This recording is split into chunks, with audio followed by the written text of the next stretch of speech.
Good evening, everyone, and welcome to the Women in Advertising panel and mixer. For those of you who don't know me, my name is Melissa Barrett, and I am the Associate Director on the Red Bull account here at Hearts and Science. We are so excited to have you here with us tonight as we celebrate the voice, value, and visibility of women in the advertising industry. Tonight is all about connection and inspiration, and amplifying the women who are reshaping the world of advertising. Nice. Yep, and I'm John Simons. I'm a strategist at Chiat, been for 2 years. Also on the programs committee here with Melissa. I wanted to give a shout out to the whole committee, and starting with Rhiannon, who's our chair and birthed this idea to bring us together. It's been a year trying to figure out how we host this event, so super stoked to finally have it going. And then of course the rest of the board, or the program committee too, for AAF, including Melissa and myself, Scott, who can't be here, and along with Lancy and Raul. And we also have one person who hopefully makes an appearance. I was told his mom is going to be here as well, so shout out to her. Our president, Chris, who is kind of helping with the vision of this whole thing and really like giving us the room to make it happen, along with the board and giving us the money also to make it happen. It's always really great. Thanks, John. We also want to acknowledge our sponsor, OpenX and Allison Copes. OpenX is a pioneer in digital advertising, empowering brands and publishers to connect at scale, and they're committed to driving innovation and inclusion in our industry. Thank you, OpenX, for making this event possible and for your support of women in advertising. Ooh. Round of applause. Nice. And then also our other sponsors as well, Hearts and Science and Chiat Day, for allowing us to use the space. Specifically Cassie at Hearts for really facilitating the conversation and helping make this all happen. And as well for Chiat, who is helping promote the event and I believe capture parts of it as well. Oh, yes. Yep. Another round of applause. Yes, another round of applause. And I wanted to specifically call out, I don't know where Ruth is, but Ruth has been like helping out, you'll see her around, helping like a lot of the behind the scenes stuff, like all the little details that you wouldn't think about to make this happen. So yeah, and I think this is my final note, just a quick thing about the Advertising Federation, or the American Advertising Federation, is like, we're all about community, all about bringing people together. As you can see, there's events like this, and then just other like regular networking events that are for seasoned people in the industry who may just want to meet other people, grow their network. And then of course you have the people who are trying to break in, and that was once one of us at some point. So bringing everyone together to network, get to know each other, and just grow this cool industry. And now for the highlight of our evening, our keynote, Rhiannon Franz. With 20 years in the industry, working at the agencies, the world's top agencies, including OMG, IPG, Publicis, and Dentsu, she knows exactly what it takes to stand out, be heard, and lift others as you climb. Tonight, she'll be sharing how voice, value, and visibility are the steps to claim your seat at the top. Please help me in welcoming Rhiannon Franz. Thank you, and enjoy.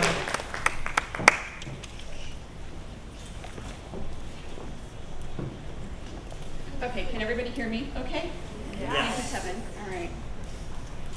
Thank you all for coming tonight. I want to talk a little bit about voice, value, and visibility.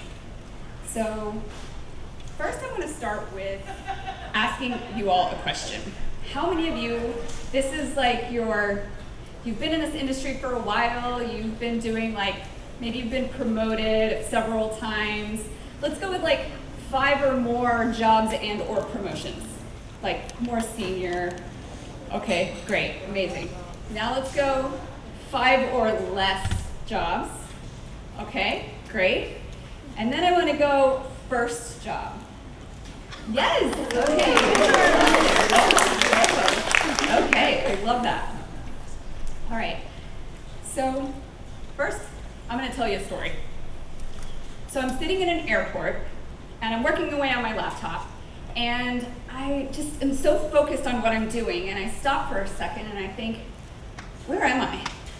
So I close everything, I look around. I'm sitting in a Phoenix airport. I'm on a layover between Texas and Los Angeles. I think about what day of the week it is. It's the middle of the week. And I'm flying to LA, and as I look around, I'm noticing the people who are about to board the plane. And I notice two women.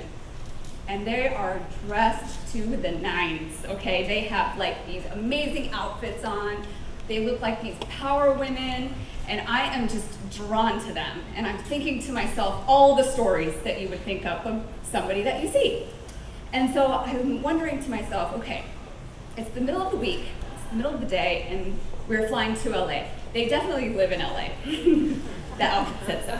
And I wanted to figure out, I needed to meet these women, okay? I figured they have a career, they have a job, they know some people who could hire me.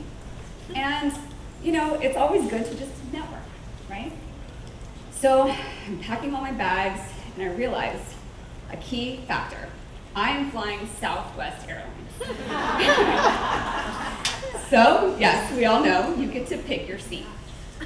So I told myself, no matter what happens, Rhiannon, if that seat is open next to those women, you're taking it. So I get in line behind them, and I don't want to be like overly ambitious, right? You get a little few back, and I'm just walking on that plane, and I'm thinking, okay, let that seat be open, let that seat be open. The seat is open. So I swoop right in real quick, and I nab that seat, and I'm just, okay, I'm sitting here. I take that seat, I compose myself, I wait for just the right time, and when I see an opening, I say, hi, I'm Rhiannon. That natural engagement opened up the door to a conversation with these women. I ended up asking them questions about themselves, what do they do for a living? Turns out they work in advertising. And it turned out that, yes, they were going to LA. Yes. And the way that I intertwined myself into the conversation without being, you know, overly salesy or, you know, pitching myself too much was asking people about them, right? When we ask people about them, people like to talk about themselves, right? So if you ask a question, so my question was, how did you get your first job out of college? So that subliminally messaged to them, I'm about to graduate from college, and let them engage with me and tell me these amazing stories about trying to get a job in advertising out of college and how they got their career. So I ended up getting their business cards. I ended up emailing them afterwards because we all know it's not just one visibility touch point, right? It's multiple touch points. I emailed several times over and over, and I followed up. And I graduated Texas A&M University with a job offer for a job in advertising in Los Angeles. So that's how I got my first job in advertising. Now, I will bring this to you because this story brings a couple key points together. The first is our voice. Okay, we all have a voice inside of us. We all have this voice of things that we want to say. How many of you have ever felt like, I'm sitting here, I know I want to say something, but I just don't know what to say? You have this voice inside of you, right? Like we've all had that feeling, right? That. So the opposite of voice, or when you have a voice, it's two things, right? It's speaking, but it's connecting. How many times also are you hearing people talk and talk and talk and talk, and it's not connecting, right? They're not waiting to get your response. They're not really waiting to connect. So that's the key factor about voice, is speaking and connecting. The opposite of that is silence. So when we're silent and we turn in, we're not giving ourselves the opportunity to use our voice, right? So the truth is that your voice is your essence. It's who you are. So all of us that work in advertising, we work on brands, right? And how many of you have brands that have a mission statement, values, right? What they stand for. Everybody knows your client's mission statement and your client's values, right? But how many of us take that time to think about what is my mission statement? What is my value, right? This takes time for us to reflect back on our own. And that's our voice, that's our essence. Okay, so that brings me to the next part, your value. So in that moment of me being on a plane, right, I told a story about engaging with them that I'm about to graduate from college. I had value in the fact that I was going to be a new graduate and the perfect person to be an executive assistant. Right? Yeah, you just interject that in there. So that's showing my value. And as we do that every day, it's really hard to remember how to do that. So your value is your expertise plus your positioning. And I think we forget that a lot, right? Like, we know what we know, but it's how we position it. It's how we intertwine it, how we interject what we're trying to say without sounding salesy, without sounding bossy, right? Especially as women. So the tension here is imposter syndrome, right? Yeah, right? Exactly. We could all raise our hand on feeling imposter syndrome, okay? I feel like this is the word of 2025 or something. It's all over my feed. And it's all talking about how I feel imposter syndrome walking into a room. And so we have to figure out how to overcome that. Let me tell you how much imposter syndrome I felt to stand up here today in front of you. And figuring out how to overcome that is because I know I have my own IP. That's right. How many of you have clients who have their IPs that you're selling for them? Their intellectual property, their launches, their books, their movies, their products, all of their IP. You all have your own IP. So do I. We all do. This is our unique perspective of how we can bring to the table our expertise, right? Oh my gosh, like, mind blown. When I put that together, I was like, okay, I have something to say, I have something to teach, and I know it's of value, so it gives me this courage to do the last part, visibility. So this part is so hard because how many of you have LinkedIn? You have a LinkedIn account. Okay, how many of you post to LinkedIn once a week? Okay, that's pretty good, that's pretty good. All right, how many of you post 5 times a week? Yeah, exactly, all right. Visibility. Right, it's difficult. It's difficult to be visible, and it's difficult to feel that visibility of what am I going to say, how do I become that? So visibility is your voice plus your value. So as we start to put our mind around, do you have, what is your voice, what is your mission, your values, all these things, your morals that you stand for, and how is that tied to your IP and your value, what you know you have to say? It becomes easier to be visible because now you have your package, you have your voice, you have what you want to say. So that's the way we tie that together because the tension is being overlooked. Now, I have so many experiences also working in this industry and not speaking up in the right way and being overlooked for a job, being passed up for a promotion. These things happen. And I can go back in my head and go, okay, well, this was the choice I made, or this was the thing that I didn't do, or whatever. It happens, so how do we work our way around that?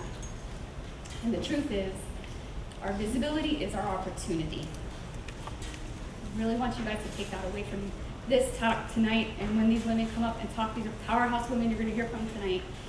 And I really want you to think about the opportunity that you get from being visible. There's a lot of people out there talking about personal branding, and I feel like the very first thing when I say out of my mouth, what is your personal brand, people shut down. So that's why I'm saving it for the end. Because your personal brand is your opportunity, and that includes still being in corporate. You don't have to be out of corporate to have a personal brand. It's actually called intrapreneur. There's a term for it now. Yeah. Navigating and working your way inside of corporate and the ways to be visible within corporate to actually help corporate. So, entrepreneur, let's take that away. All of you leave here with your opportunity. So your voice, your value, and your visibility is your power, right? So how will you use your power? I want us to all go back to the very first hand raise, and especially those of you that were new, this is your first job. Go afterwards, we're gonna all go eat some delicious bone kettle, delicious food afterwards. Go meet somebody new. Go use that power. Go be visible with each other because we are some powerful people that have shown up to this event tonight, and use that opportunity to have your power. All right, so I'm gonna leave you with a little authority prompt if you guys want to sign up for my newsletter and scan my QR code and get a little LinkedIn glow up prompt. You are welcome to do that while I bring the panelists up here and we'll transition over. But thank you so much.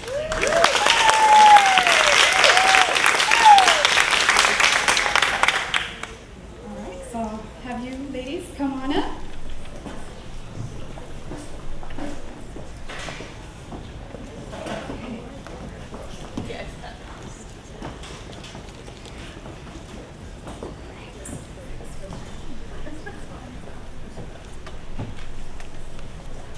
Amazing, so let's give a round of applause for our panel.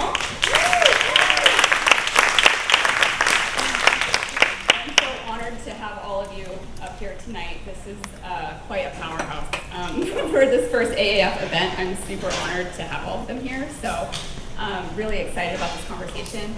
We had a little meetup before to kind of go over some of these questions because I really wanted to try to bring some of this together with the voice, value, and visibility. So I'm gonna start with looking back. What was one moment when your voice, value, and visibility all came together to create a breakthrough moment?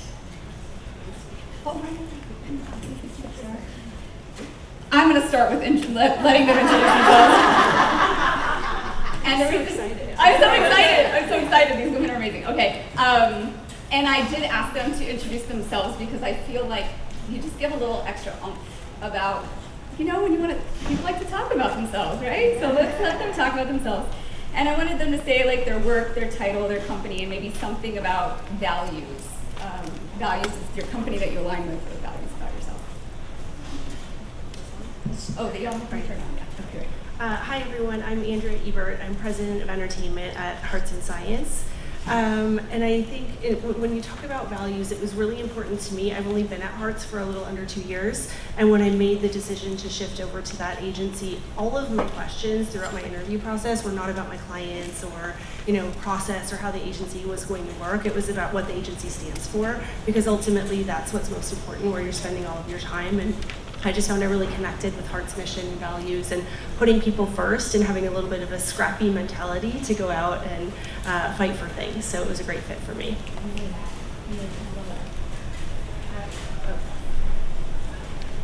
Can you turn it on? Yeah, okay. Test. Okay, sorry. First, I wanted to say, Rhiannon, thank you so much for that A+ pep talk that you gave us all to start out. I think no matter where you get in your career, that's like it's a good list of tips that we can all keep in mind. My name is Sara Bamossy. I'm the CMO of the Marshall School of Business, but just for a little bit longer, I'm about to take a sabbatical. But as I am in an advertising agency, I am one of you. I just want to say that I started my career at Saatchi & Saatchi for 10 years, and then I went to a boutique creative shop where I was the CSO, and then I exited after the earnout as the CEO before I went into academia.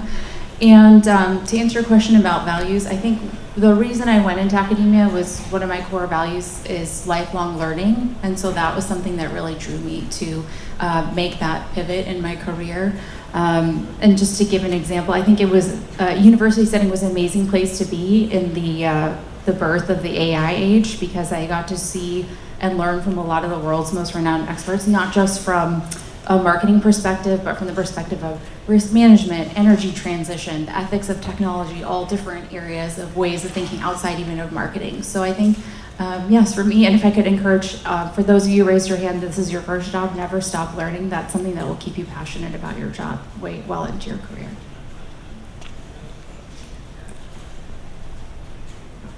Hi everyone, I am very excited to be here. My name is Allison Copes. I am a growth development director at OpenX, and I, just with the big, the hot button of inclusion, I moved over to OpenX back in December, just knowing that we have an SVP of growth development who is very much vocal about the culture of the company, and that's always been big for me, just being in ad tech and having that sort of startup feel. And so essentially she's basically, always been vocal about a lever of hers of having, a main pillar is culture. And so if you don't have a team that's motivated to excel and that's happy and that's being heard, so again, going to Rhiannon's point of voice, then, she says, good luck. It's not gonna work out, right? So for me, it's, it was a no-brainer to move over to OpenX, and that very much aligns with the ad tech culture and space that I've been in for the past few years now. Hello, my name is Erica Coates. I'm president at a creative advertising agency and production studio called MOCEAN.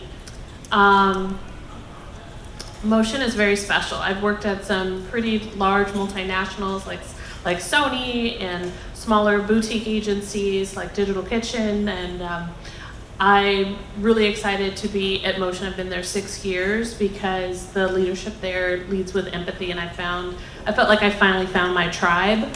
But we're not just touchy-feely, we also are very competitive, and we aspire to excellence. And the other thing about this agency is, yes, I'm president and I come in the package that I come in. Our CFO is a Black woman. Our chief operating officer is an Asian woman. And our head of HR is a Polynesian woman. So, but the agency was founded and is still owned by a white male boomer. And if you ask him, because many people have asked him, how did you end up with such a diverse leadership team? And he said, that's simple, I hired the best. Wow. So I could go on and on and on about my company, but I won't. I will let you meet some of the, I'll let you meet Jill here. Thank you.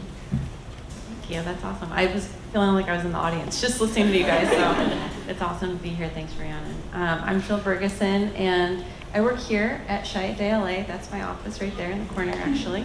And so my story is a little bit unique because I first walked through the tunnel that you guys all walked into today 20 years ago, and I see some familiar faces. Hello.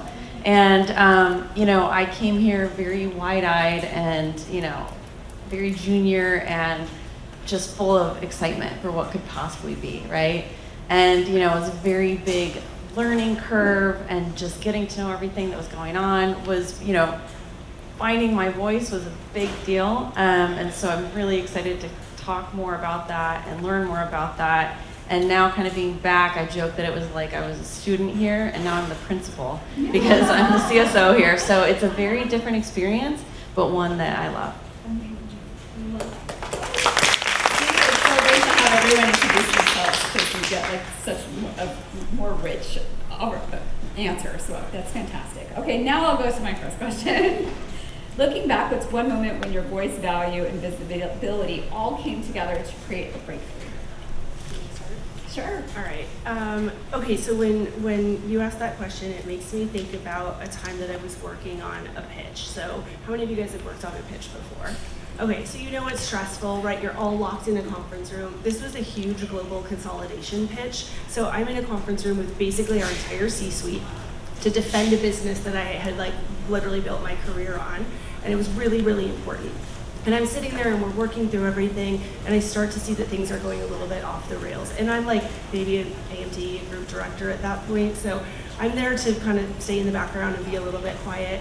But things are not going well, and I can see that the things that we're putting together are not going to land with the client that I had kind of put my heart and soul into, but I didn't know if it was my place to speak up. And there was just something in the back of my head that was like, I can't not say anything. I don't know if I'm allowed to, because I'm like the most junior person in this room. I might get fired if I speak up, because I don't even know if this is a good idea. But I saw something in what they were putting together and linked something together to help piece the story together in a way that made it more make sense and made it land with the clients. And it was this terrifying moment where I didn't know if it was okay to do it, and I did anyways, and it landed. Everyone was appreciative of it, and it got me a bigger role in the pitch, a bigger role on the account, a bigger role with the client, and I'm so glad that I did, but it was also completely terrifying in the moment to do it. That's such an amazing story. I love that. Amazing. All right, let's see if I can figure out the mic on and off. You can turn it off. You can Oh, leave it okay. on. Okay. So when I first read this question, I immediately thought of my favorite project that I've ever worked on in advertising. Happened to be for a pharmaceutical client.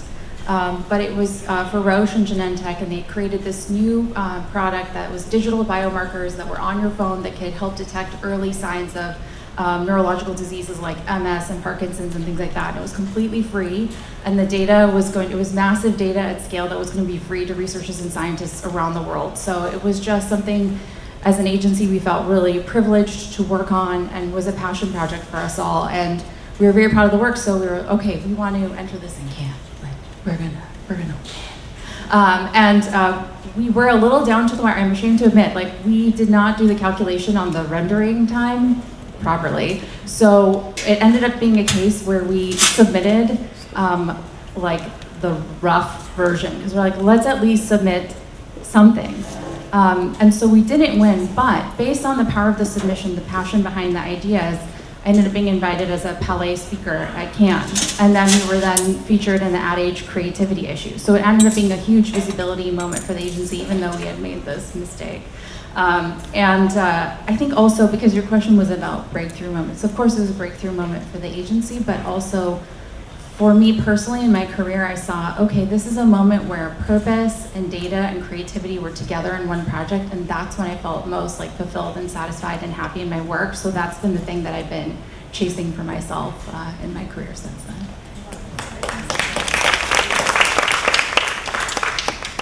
So a big breakthrough for me was when I felt that moment, right, happened for me in my career. And that was when all of those three things came together for me. And I saw it happen in real time, and it was almost like, oh, all of this hard work and me paying my dues and like stressed every day, working 15-hour days, sometimes actually paid off. And it was actually, all of that came together when my area of expertise, so my value, I was able to contribute. I had a background in entertainment marketing. I worked at a film studio in marketing and a production company in marketing in my early years, and I was able to come in and have a voice on, you know, what I thought we should do for a campaign at the media company that I was at the time for, again, an entertainment client. And it was groundbreaking for me, because I was like, oh, they're listening, right? Like, everyone's listening to me. They're like, oh, she has the experience in this, and she really has something to add, you know, and bring to the table. So I was able to, again, just use my voice in saying, hey, I think we should build these partnerships because this would be great for the client, and they could really use, you know, they need attribution, they need, you know, there's measurement here, there's a measurement component, and just kind of creating this holistic strategy for a client that was in a category that I was very familiar with. And it catapulted me in my role to be a top seller. So essentially, I had, from marketing, moved into sales, which I'm still basically doing, and it made, you know, I had then become a top seller on my team in the US. So that was a really big deal, and it was because I brought value to the table, I used my voice, and I wasn't afraid to speak my mind when it was time. And I think that's just a hurdle we have to come over to get to those breakthroughs in our career. So that's a very solid moment for me. And it's just always a highlight in my career, because, you know, sometimes you just never see it happening for you, right? Because you're always like, when is it gonna happen? And then, you know, the moment happens, and it's very, very special moment. It's hard to follow you, ladies. I would say my first breakthrough moment, because I'm usually, my nature is I'm introverted. I like to just do the work, keep my head down. You don't have to notice me, just know the work is getting done. But it was the last writer strike in 2008. I'm dating myself a bit. And I was working at Sony at the time. And so there were no scripts to review, no script coverage. There was no production happening because there were no scripts. But there was this little digital incubator that had been pretty much abandoned. And the rest of us, like coordinators and executive assistants and whatnot, were playing Guitar Hero all day. And just to pass the time, we were getting paid for it. And I said, gosh, this just isn't the best use of my time. And I started to get nosy, and I was poking in people's offices because there wasn't much going on. And I found out that there was this platform called Crackle. It didn't have any content for it yet. They didn't know what to do with it. So I was in production, I grabbed another junior exec who, was also, not good at being idle. And we put together a little development studio for Crackle, and we actually monetized it. And yeah, so we got, we got content for the platform, we set up all the infrastructure, and it was something that no one else, it wasn't part of the big studio system. It was digital, and it was a time when that was new and no one knew what it was. But we took the initiative to figure it out. And so now, we both have this feather in our cap. Now we're being asked to, sit in finance meetings with, people in scary suits, But it just took a little bit of courage and a little bit of ingenuity in taking the initiative. And I remember seeing the people that are probably my age now looking at us, and they were inspired. And so they wanted to help us. They wanted to spend time with us. They wanted to empower us to do this thing that no one had, the courage or inclination to do. And so, and actually that's paved the way to so many more opportunities throughout my career. So I just want to encourage you all to do, like she said, be curious and be brave. I'll build on the curious and brave too, because I do think that's an important catalyst for what you were talking about. So I worked in an ad agency in Rochester, New York for 5 years, which now feels like forever to be in one spot for 5 years. And I was passed up for a promotion. And the way we used to find out that someone got promoted, we got these little slips in our mailbox. So this is old school, old timey. And I remember I went to my mailbox and I saw the slips and I was like, damn it, I no way, I'm not taking this anymore. So I went into my boss's office and quit on the spot, which I don't recommend, but it was like, oh, I'm not doing this anymore. So I packed my things eventually, within the next couple weeks. I moved out to LA. I drove my little Honda out to LA, packed all my stuff, and figured it out. And I was thinking, well, if I don't get a job maybe in 2 weeks, I will be a barista or work at a record shop, or I don't know. I don't really know what I was thinking.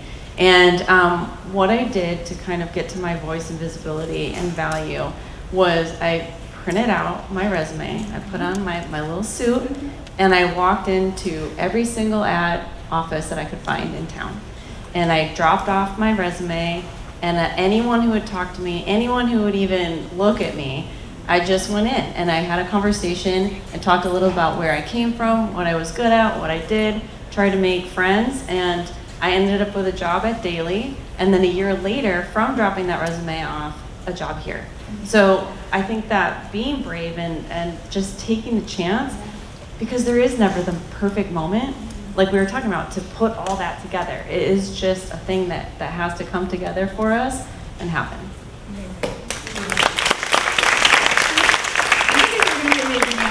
Oh, I'm so excited. Okay, so for value, what has been your biggest challenge in communicating your value, and how did you work through it? Or maybe just an example of a time where you needed to break through with this value component for someone to see the value that you brought. Maybe you have an example of We can go. You want to start with Jill? You want to start? Somebody else. I'll go quick. I can go quick. Okay, great. I think with this, so it's interesting because I did start off as an account person, and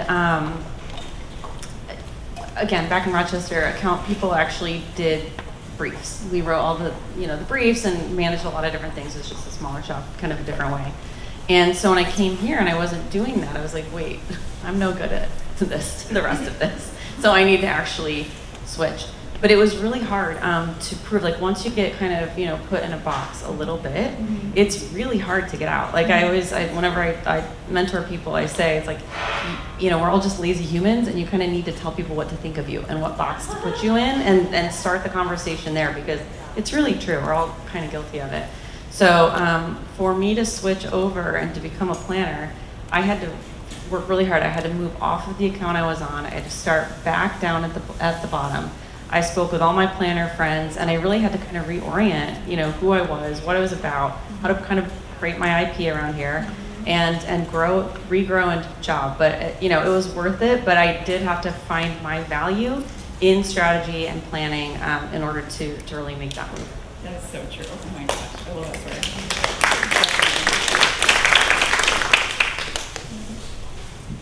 I'll jump in. I think just speaking of communicating your value, I'm in ad tech, as I said, and also more on the sales side. And there's a boys club that exists, right? And I think that's everywhere. It's not just on the ad tech side or the sales side. But how do I communicate my value and not be afraid to do it, and also not come off as aggressive or that I look like I'm too cocky to an extent, right? So that was always a challenge for me on how do I promote myself? How do I let everyone know that I'm accomplished? I've had successes in my past, and that can be really hard sometimes when, men do it all the time, right? Not to start a gender war or anything, but it's just one of those things where I think we think about it a little bit more sometimes, especially being in a room full of men, which I usually am, and I always think about it from a big picture term, right? Like, how do I back up what I'm saying? How do I then also communicate, I am good at what I do, and I do have a voice, and I think it all comes down to fear and overcoming that and feeling confident, and we talked about imposter syndrome, and that's a really big deal, because when you're in certain rooms, you want to make sure that you feel good about the way that you're presenting yourself. And I've just always just been intentional, especially before I go into a room, to be prepared, know who's in the room, and just make sure, even if I have to look in the mirror for 5 minutes and do positive affirmations, that I'm walking in feeling good and saying what I need to say and prepared to communicate it, because that's just, I feel like when you're prepared, I always say that over and over again when I'm working with teams, be prepared, right? You hear it all the time. But it's so true, because then you can go in and you don't feel anxious and you don't feel nervous about what's about to happen. And, again, I think it just overcoming that fear again and just being prepared is always a way to present your value in the best way and making sure, you are backing it up.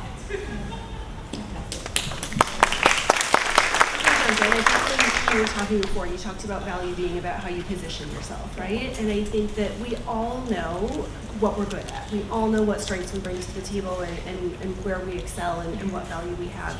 And when it comes to positioning it, I always think about who's your audience? Who are you talking to? Because I know that, for example, as I lead my team, I lead with empathy. I care about them. I want to make sure that they're having a great experience and they're learning and they feel like they belong and all of those things.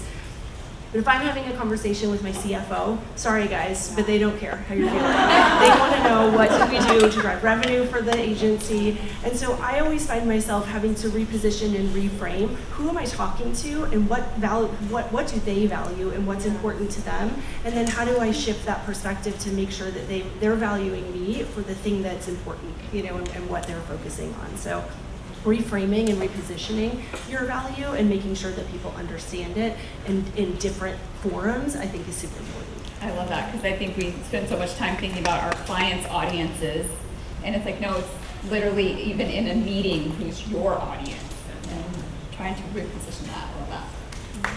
I think that's a really essential point.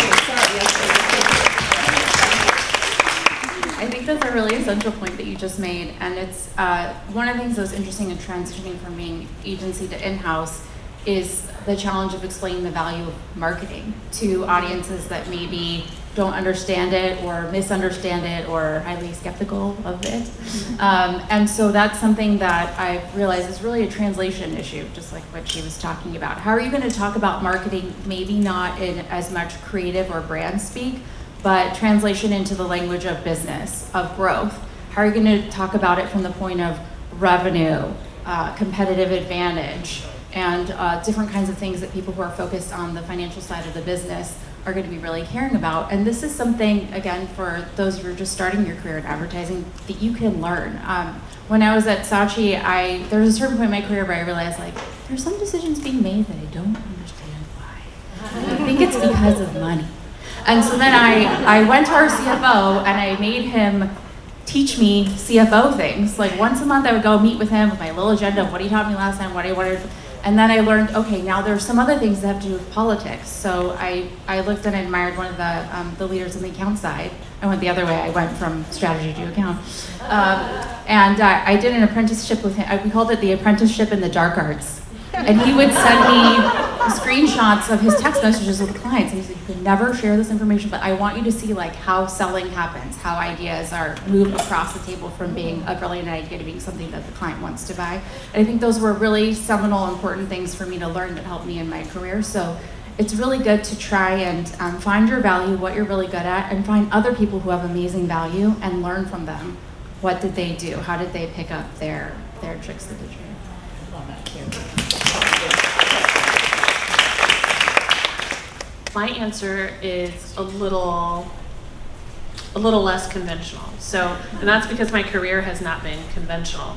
So my first job out of college, I was a copywriter at an advertising agency in Chicago. I had the dream job. I thought it was amazing. And then I was passing by this bar. It was like lunchtime and it was full. And this was unusual. And I saw some familiar faces from, another agency. And I said, why are you guys all in here? It's like, we all just got laid off. And I was like, what? That's a thing? The company can lose an account and then you lose your job? So I was like, oh no, I'm going back to my true passion. I'm going straight into, creative production and entertainment. So that's what I did. And then I got so far there and I realized I didn't like the politics of that. And I really did enjoy advertising. And I was a little bit more seasoned and I was talking to people. And I realized that it's not the end of the world. If the company loses, the account and you have to find a new job. So I went the advertising route, but I had to prove that, I'd been away for 8+ years, that I still had the skills to, be of value in an advertising agency. And you can use, I started as a computer science major. I have, a master's in media management. So, a lot of my path is not a direct line. And so always see opportunity, always pursue what it is that you truly desire in your heart. And I think I'm a testament to that you can achieve whatever it is you set your heart to, but you do have to understand where, maybe the direct correlation doesn't read well. So I've written my resume many different ways to appeal, to different audiences. But just know that no matter what your collection of experience is, it's a value and you can apply it to your passion.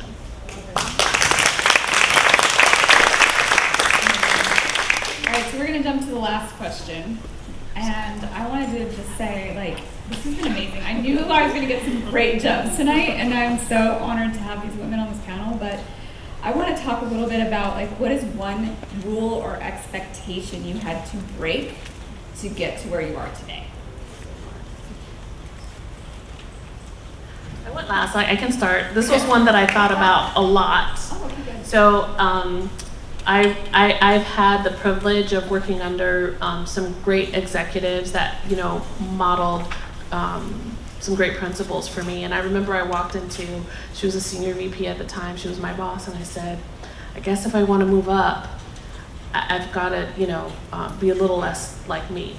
You know, I can't be, you know, as friendly and jovial. You know, I have to put on some, you know, masculine qualities in order to be seen seriously. And she looked at me in the eye and she said, you never change yourself. You stay true to who you are, and the perfect opportunity will find you. And Deborah Norton, I know you're not in the audience right now, but that was the best advice I've gotten in my entire career, was to be authentic and be true to yourself, and the path will find you. Wow. We're supposed to follow that. Yeah. What I was going to say when I saw that question was like just one rule, because I think that what I've learned is that you have to break a lot of rules along the way, right? There's so much, especially on the agency side, there's a lot of bureaucracy, there's a lot of layers, there's a lot of process. And if you followed all the things that you were supposed to do, nothing would ever get done. And so what I found is to learn which rules you can break and get away with. Know who your friends are that are going to back you up, and know who are the people that are going to make the decisions. They're going to be okay with you going around or skirting around something, and go straight to them and get things done, because otherwise you will never accomplish anything. Now do that with caution. Like, I'm looking at the people from my team that are here. I say that cautiously, but it's really, really important to find the rules that you can break and learn what you can get away with. I love that. So great. I like picking up on your threads, so I'll do it again. It's breaking rules. I think it's also really essential to understand the rules so that you can break them with intention instead of on accident, if at all possible. I mean, mistakes happen. But I think that's a way that you can be thoughtful of looking at how are the way things are, and like what would you maybe do differently. Maybe a rule that's sort of unspoken or has evolved a lot is about compensation, or how we talk about compensation. Especially as there's a lot of research that shows that women are maybe a little bit less good at these conversations. So when I was the CEO of the agency, I changed some of the rules. So first I did a pay equity analysis, was the first thing I did my first month. But then, thanks guys.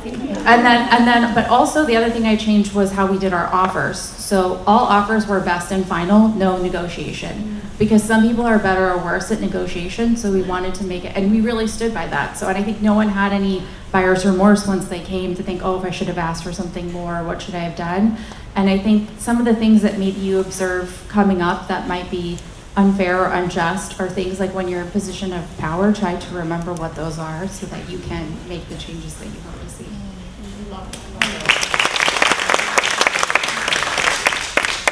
I can jump in. I have to lead with a quote, because when I was at iHeart, iHeart was my first media sales job, and he probably doesn't even remember this, or he might, but my boss at the time told me it's better to ask for forgiveness than permission.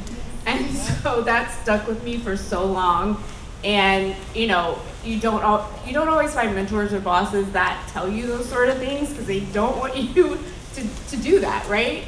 But for me, it's, you know, I always want to make sure that I feel comfortable in what I'm doing in my career, and that I stand behind it, right? So that, again, is a very powerful quote for me, because I know that I'm going to be breaking a lot of rules sometimes, and a lot of people aren't going to like what I have to say or what I'm pushing for, but I'm going to do it anyway if it's something, you know, within reason, of course. But I think a major rule that sometimes we break is just being told to stay in your lane.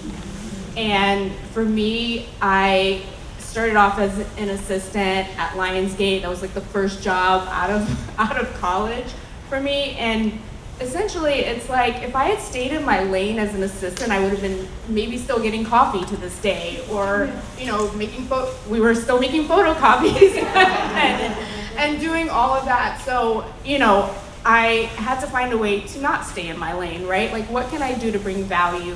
And just back then, being in digital marketing, where it was really kind of coming to fruition, and it was kind of, you know, the explosion of YouTube and all of that. It's like, and I was still young, and it was basically, I actually had something to say back then, right? And just how do I not stay in my lane, but also, again, within reason. I always say that, within reason, but make sure that, you know, you're just staying true to yourself, right? And I think you bring up a good point almost about authenticity. Just like, how do you stay true to yourself but make things happen for yourself, your company, because obviously your company wants to know your value, and just for your clients and whoever you're working with.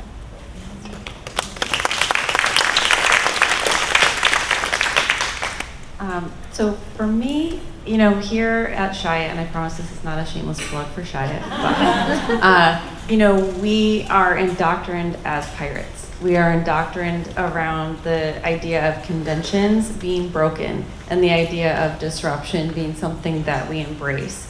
And I gotta say, right from the start, right from your handbook that you got, that's instilled. And I think, you know, I see people taking chances all the time. And it's also a very good reminder when you are playing a little safe to be like, you know what, like, what am I doing? You know, like, I was just in a room the other day, and I looked around, I'm like, we have to be the wildest ones in this room right now to think differently, to break out of what we're doing. Because a lot of the rules that I think that we need to break are our own, really. And so that is the part of, you know, business and of marketing and of advertising that is really important to keep in the forefront. It's like a lot of these are imaginary rules. They're made up, and you can step out at any time. So I think just developing that pirate mentality, sticking with it, and kind of checking yourself a little bit every now and again is really helpful.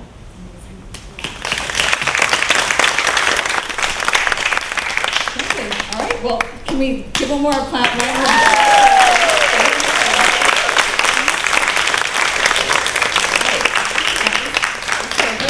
I just will close with, for the AAF, to invite you to become members. And we are going to have the advertising award entries. Call will be in October. And we'll have 2 events in the spring and the fall. And with that, I will say that there is food at the basketball court. And yeah, thank you so much for all coming tonight.